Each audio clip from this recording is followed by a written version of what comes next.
கண்ணெதிரே தோன்றினாள். உயிரே உயிரே உயிர் நீதான் என்றால் உடனே வருவாய் உடல் சாகும் முன்னால். அனலின்றி குளிர் வீசும் இது எந்தன் சிறைவாசம். இது நீ மட்டும் வேண்டும் பெண்ணே.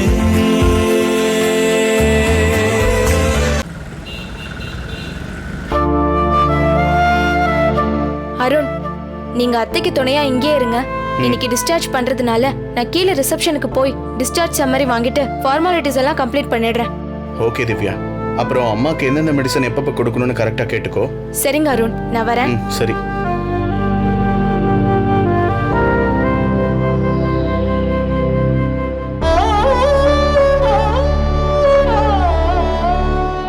ஒரு அம்மாவா என்னோட பிள்ளைங்க பக்கத்துல இருந்து எந்த கடமையையும் செய்ய முடியலையே. அம்மா இப்ப எதுக்கு அழறீங்க? கண்டதையும் நினைச்சு மனசை போட்டு குழப்பிக்காத. டாக்டர் என்ன சொல்லியிருக்காரு? தேவையில்லாம எல்லாத்துக்கும் எமோஷனல் ஆகக்கூடாதுன்னு சொல்லியிருக்காருல்ல. இப்ப எதுக்காக இவ்வளோ ஃபீல் பண்றீங்க? முதல்ல இதை பத்தி யோசிக்காதம்மா. இந்த உலகத்துல அவங்களால மட்டும்தான் நல்லபடியா பாத்துக்க முடியும். உங்க மைண்ட மனச எப்பவும் ரிலாக்ஸா வச்சுக்கோங்க. நான் இருக்கேம்மா.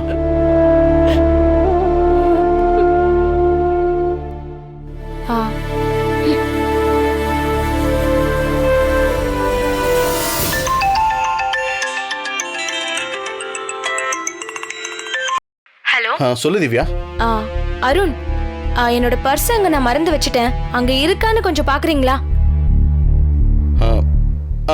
இங்கதான் இருக்கு. சரி, நீ அலைய வேணா, நீ அங்கேயே இரு, நான் எடுத்துட்டு வரேன். சரியா? சரிங்க அருண். அம்மா, அர்ஜென்ட்ல திவ்யா பர்ஸை விட்டுட்டு போயிட்டா. பில் செட்டில் பண்ணணுமா? பில் கவுண்டர்ல வெயிட் பண்ணிட்டு இருக்கா. நான் போய் கொடுத்துட்டு வந்துடுறேன்.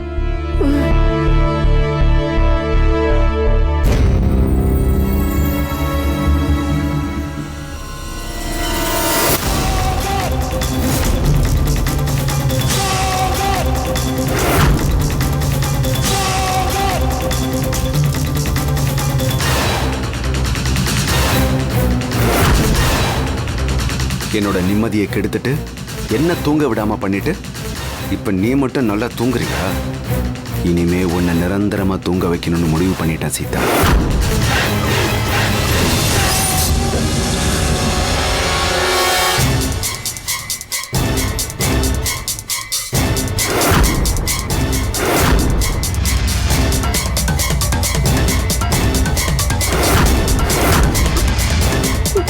என்ன சீதா,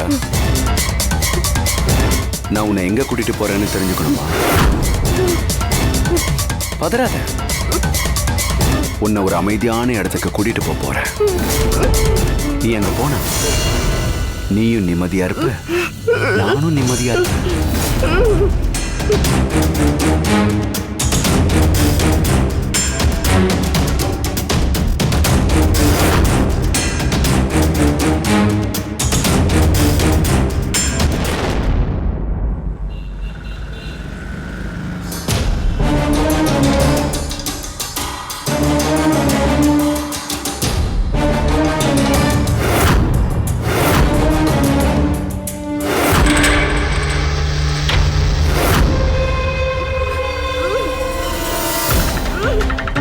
இவளை இப்படியே விட்டோம், இப்படி முணுமுணுத்தே நம்மளை காட்டி கொடுத்துருவா.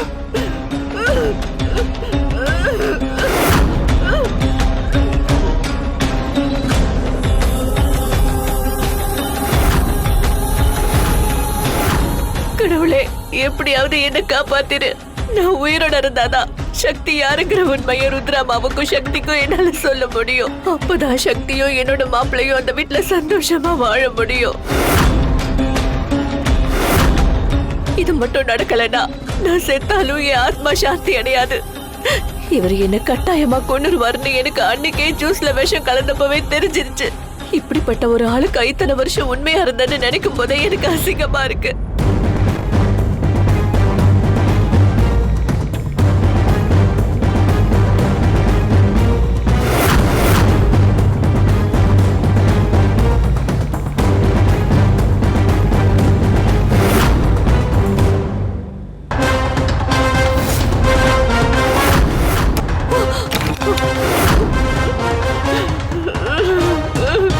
என்ன தப்பிக்க பாக்குறியா? ஏய் சீதா, உன்னை பார்த்தாலே எனக்கு பாவமா இருக்கு. இத்தனை வருஷமா வாயை திறக்காம என் கூட ஒழுங்கா குடும்பம் நடத்திக்கிட்டு இருந்த உனக்கு எதுக்கிட்டு இந்த தேவையில்லாத வேலையெல்லாம்? பெத்த புள்ள நல்லா இருக்க கூடாதுன்னு நினைக்கிறியே, நீ எல்லாம் ஒரு தாயாடி. ஏய், நீ பெத்த புள்ள அந்த வீட்ல மகாராணி மாதிரி வாழ்ந்துகிட்டு இருக்கா. உன்னோட இன்னொரு புள்ள அந்த வீட்டு பொண்ணையே கொத்திக்கிட்டு வந்துட்டான். அந்த காட்சியை பார்த்து கண்குளிர சந்தோஷப்படுறதை விட்டுட்டு என்னையே காட்டி கொடுக்கணும்னு முடிவு பண்ணிட்ட உன்னை என்ன பண்றது? எப்போ என்னை பத்தின உண்மையெல்லாம் உனக்கு தெரிஞ்சிருச்சோ அப்பவே நான் முடிவு பண்ணிட்டேன், இனிமே நீ உயிரோடையே இருக்கக்கூடாதுன்னு. சீதா, ஒவ்வொரு வாட்டியும் உன்னை போட்டு தள்ளணும்னு நான் நினைக்கிறப்ப ஏதாவது ஒரு தடை வந்துகிட்டே இருக்கும். ஆனா இன்னைக்கு நீ சாக போறது உறுதி. எனக்கும் பாவமா தான் இருக்க. என்ன பண்றது? எனக்கு வேற வழி தெரியலையே.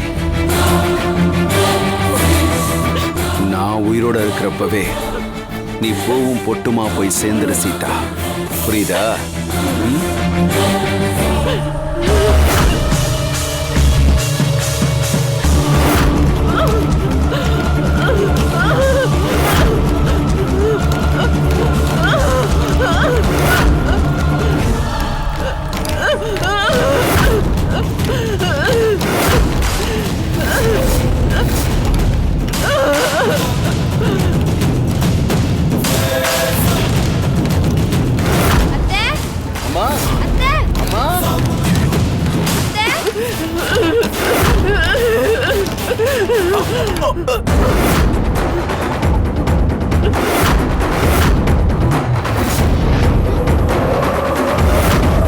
அப்பா, அப்பா, அம்மாவை இங்க கூட்டு வந்து என்ன பண்ணிட்டு இருக்கீங்க?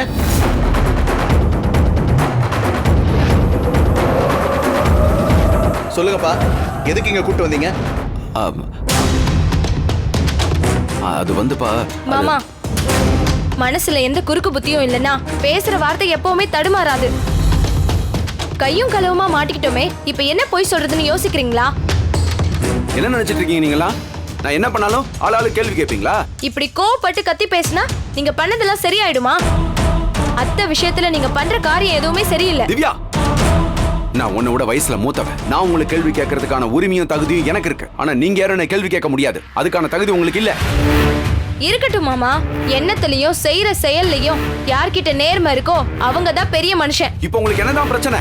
எங்களுக்கு நீங்க தானப்பா பிரச்சனை.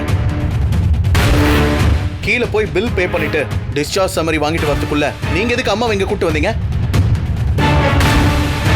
ரூம்ல வந்து பாக்குறப்போ அம்மாவை காணும்.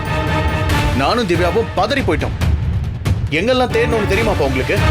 கடைசியில அந்த வார்ட் பாய் தான் நீங்க அம்மாவை லிஃப்ட்ல மேல கூட்டு வந்தது சொன்னேன். அவ என்ன புரிஞ்சுக்காம பேசுறதுல கூட ஒரு நியாயம். அவ வேற வீட்டுல இருந்து வந்த பொண்ணு. ஆனா நீ நான் பெத்த பையன். நீ என்ன புரிஞ்சுக்காம பேசுற பத்தியா? அதான் என் மனசுக்கு ரொம்ப கஷ்டமா இருக்கு.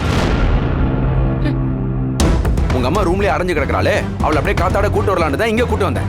சரி, நீங்க வர லேட் ஆகும், அதுக்குள்ள ரூமுக்கு கூட்டிட்டு வந்துடலான்னு நினைச்சேன். அதுக்குள்ள எதுவுமே புரியாம ஆளாளுக்கு வந்து கேள்வி கேட்கறீங்க.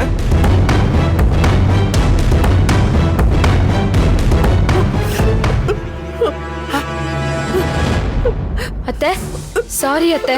வாங்க நம்ம வீட்டுக்கு போலாம். இனிமே அடிக்கடி நான் உங்களை வெளியே கூட்டிட்டு போறேன். போலாம். அருண், இந்தாங்க.